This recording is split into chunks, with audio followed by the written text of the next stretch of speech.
ما أن يبادر هذا الغراب حبسه الانفرادي حتى يتسلل كاللص المتمرس ليسرق أشياء الناس، مرة بحجة اللعب وتارة أخرى مستغلا عطفهم عليه ليحمل بمنقاره النقود أو المعدات اليدوية ويخبئها في مكان لا يعلم به إلا من قام بتربيته. هذا الغراب ربيته وطلع حرامي، قام يبوق من المحلات، السباين، البلاسات، المدري شلون، فلوس، قام كل شيء يجيب ويضم، والمكانات اللي يضم وياها عرفها. قمت احبسه لا رهم وياه، هم اقول خطيه، نوباته طلعه يلعب شوي هم يروح يبوق. مشكلات عديدة سببها الغراب اللص الذي لم تنفع معه وسائل الردع، لأنه يصر على السرقة حيث ثبتت عليه كل التهم الموجهة إليه بأنه سارق محترف، رغم غرابة تصرفاته وسلوكه الطريف، إلا أنه بات يعرف بين أصحاب المحلات بغراب السيد حرامي. يوم يا لوكك مشكلتين يجوا تعال كلنا طبوبه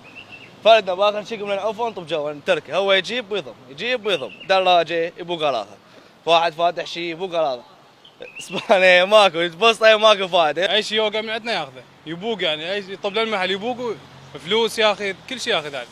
مره فلوس ما اتخذن 25,000 ادور عليهم ماكو، رحت للسيد لقيتها من السيد، هو غراب السيد يبوق. أحد أصحاب المحلات رجع بذاكرته إلى قصة الغراب العطشان التي تدرس للتلاميذ الابتدائية، ليتضح أنه ارتوى وأصبح لص. ومواطن آخر عاد يسأل عن مصير سرقة القرن خشية أن يكون غراب السيد متورطا بها. هذا الغراب يعني يبوق أي شيء يسقط على الأرض، إسبانة أو درنفيس أو أي شيء، يعني نحمد الله ونشكره هذا الغراب ما كان بالحكومة السابقة، كان طلعت بوقة القرن عنده. بوق ويجيب حتى عند السيد. وهذا الغراب العطشان تعال شلع قلوبنا بهذلنا سقطنا الغراب العطشان.